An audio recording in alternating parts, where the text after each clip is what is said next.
Welcome back, everybody, to the Ultra RC Hobbies YouTube channel, and this is Element Enduro Gatekeeper build, and this is episode number 6.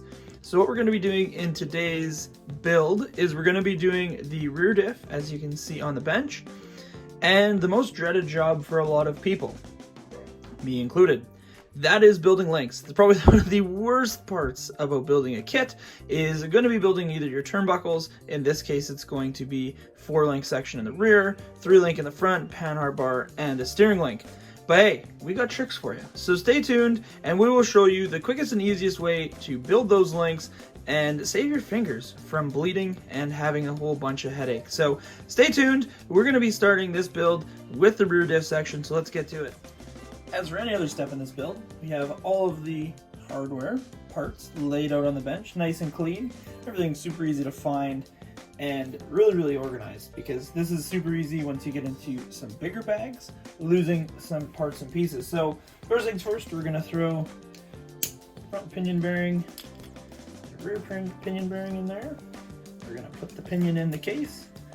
And if you want, since this rear housing is so simple to do and so easy, we said, okay, let's do a refresher. So we can throw the side bearings on the ring gear and locker. So this is a little bit different than some other kits because the ring gear and the locker are one piece.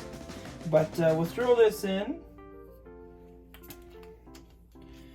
Get this all nice and free. Rolls, super nice. Take our cow RC udder butter. Puts it in the case, and we'll just hold one pinion bearing just so the ring gear doesn't fall out. Roll this around a couple times, take the big glob and just recycle it back onto the ring gear there. Let me see that this part doesn't have much on it, so we'll put a little bit more on. Do the same thing. We're just going to cycle the ring gear. You can see there's a big glob of grease, so we'll just take that with our finger, hopefully not drop the ring gear out of the case, and just recycle it back up to the top and do the same thing. Just keep cycling it through, just like that. So we're going to keep the udder butter out though, and what we're going to do with it first is we are going to put our axles. We're going to take these, give a good dollop of grease on the shaft here, just kind of all the way down. Make sure you get the locker as well, like the flat spot that engages in the locker, just because we have seen a lot of issues with that part getting seized. So same thing as the front diff, just give it a good coating, slide it on in, and you can know it's in when you can engage the locker there. So the same thing applies to the second one, just a nice dollop of grease all the way down the shaft. Make sure you get that locker. So if you didn't watch episode number 5 of this, this essentially is going to allow us to keep all the parts from rusting, as well as kind of giving a little bit of a barrier for water not to go down the shaft. Some people go to the extent of filling the axle tube with grease. I think it just honestly makes more of a mess than what it's worth. And I think in all reality, it's just a big cleaning nightmare. So let's button up this case since we talked about kind of the major things here. So we got diff cover, 2 shock and link mounts. This one's a little bit different though. This uses these screws to hold these side bearings in. So it's a little bit different than some of the other kits. So I'll just throw these in here, just like that.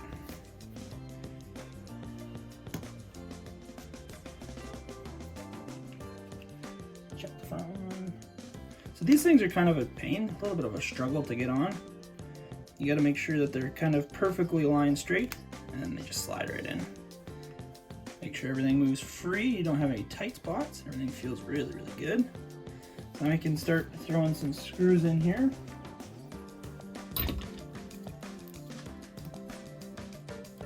So these side screws that hold the actual bearing in, these don't need to be ridiculously tight, just get them snug. I've seen a lot of people mushroom housings because they get these far too tight.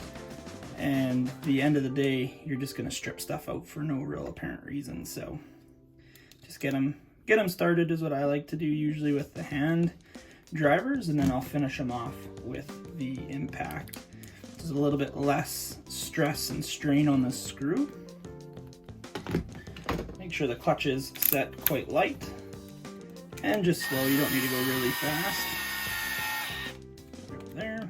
Usually I leave about a thread exposed on here, and then I can just snug it up with the handheld driver. But really the thing you're doing with using the impact is every time you use your hand driver, so in this case MIP, you hear that click, and that's a little bit of play in the driver itself. So every time you push tension and you thread it in, you're kind of going to be slightly stripping the screw over time. I mean, it's definitely not going to be something that's just instantly going to happen and you're going to wear it out, but it's going to be something that over a prolonged period of time, taking these parts and pieces on and off, it's going to definitely strip out screws and hollow them out. So kind of a little trick that we use just to keep hardware long lasting. So you guys probably don't want to watch bolt and diffs and stuff like that together, just these small little pieces. So we're just going to finish that off and move on to links. Okay, rear diff is now complete, and we're now going on the most dreaded bag of this build, in my honest opinion, and that is bag number 7. And as you can tell, there's lots of stuff in bag 7, including links, rod ends. So the way we do it is quite simple, and what you will require for that is a drill. Make sure you have a good set of digital calipers, and you also are going to want some grease. Element does include the assembly grease, which I don't use anywhere except for this part right here. You can also use Otter Butter, or if you do have a good grease that you use everywhere else, you can use it here. Black grease also works quite well, like a graphite or something like that. I know Associated usually does include their version of black grease in all of their race kits, but they don't include it here. They substitute it with the assembly grease. And you also need a 2 or a 2.5 mil driver for this as well. So we're going to start with the panhard bar, and I'll show you how I do it, which makes it lickety split. This is one way to do it. I know there's multiple different ways. This is just the way I prefer. So before we get a whole bunch of hate comments in there and say, oh, you should do it this way, this is the way I prefer. This is not the only way, but this is the one that works best for my application. So let's find the 83 mil link, and we'll start from there. We have everything laid out, cleaned up, ready to go.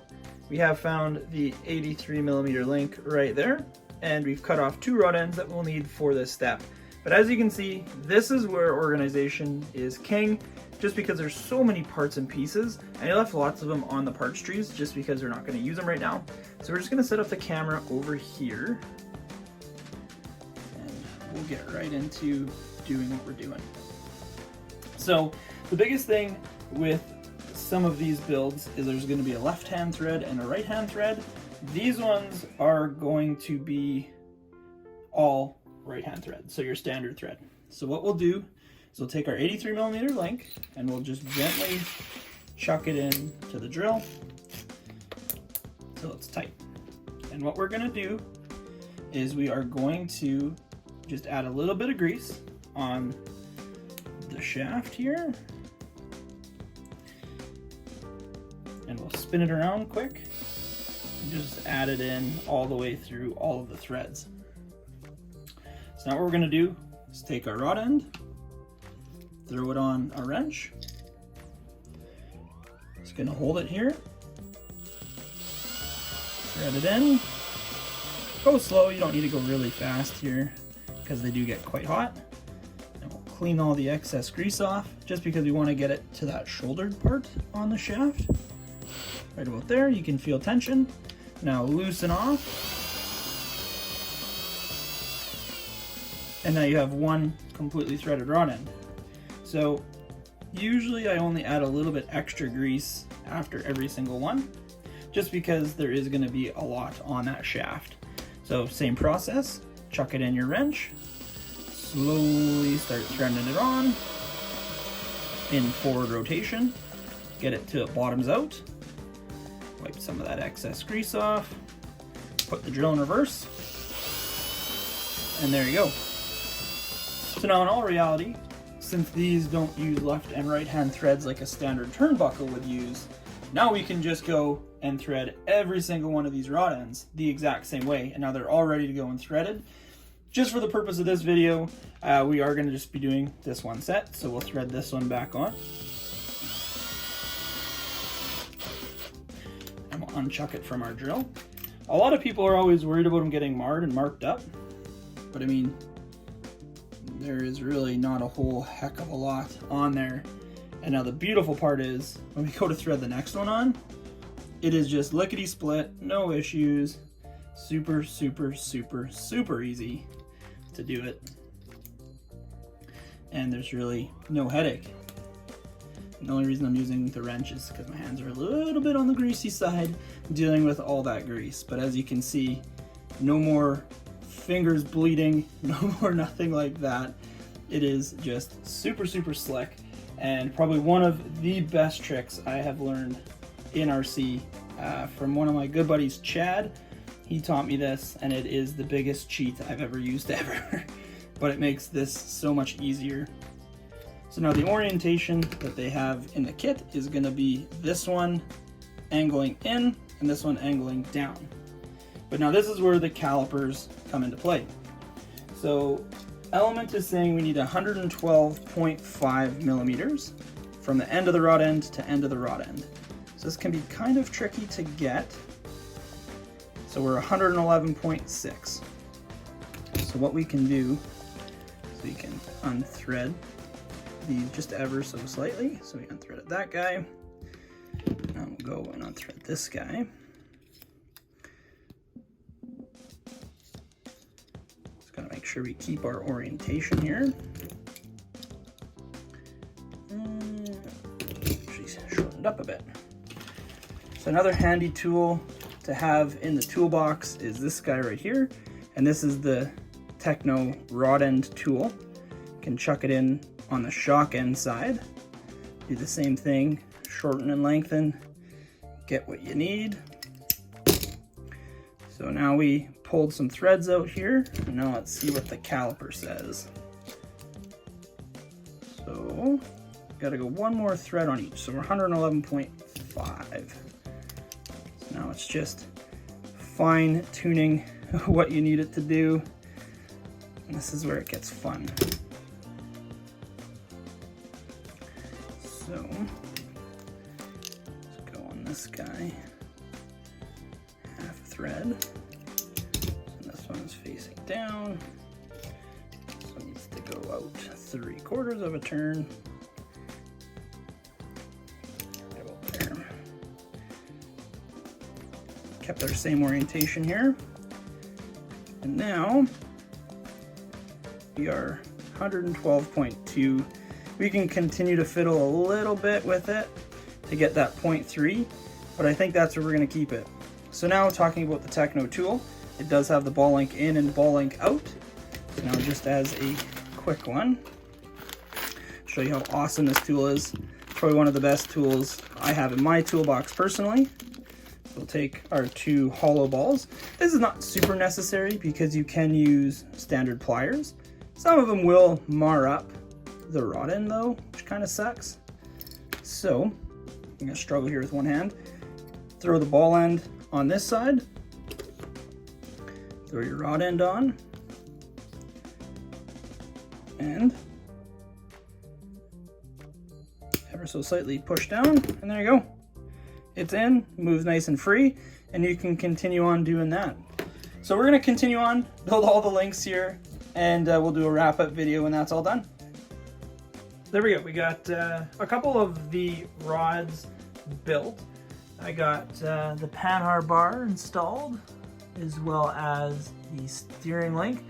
But then I realized I didn't have a servo horn, and I forgot it at the shop to put the servo horn on so we can set the tie rod. So we're gonna continue on episode number 7. We're getting close to getting to the final stages. Some shocks, some cages, some drive shafts. And then it's just wiring up the electronics, and we're good to go. The one thing I did want to say though to this build, again, is just organization. There's a ton of different like screws that are all really, really close. There's like 3x14, 16, 20, 22, 24 in this step. So you do want to be careful, lay all your screws out separate, make them organized, because they are so close that if you grab the wrong one, you could be short a couple later on down the build, and you don't want to be taking screws out, trying to figure out which ones you put in wrong. So there we go. That is episode 6 of the Enduro Gatekeeper build. Thank you so much for tuning in. Don't forget to like, comment, and subscribe. Click that bell to get notifications on when we drop new videos. Chris has been doing a ton of stuff with the UDR. We're gonna finish off this Element Enduro Gatekeeper build, and then it's on to something fresh. So make sure you subscribe and click that bell. So thank you everyone so much for tuning in, and we'll catch you on the next one.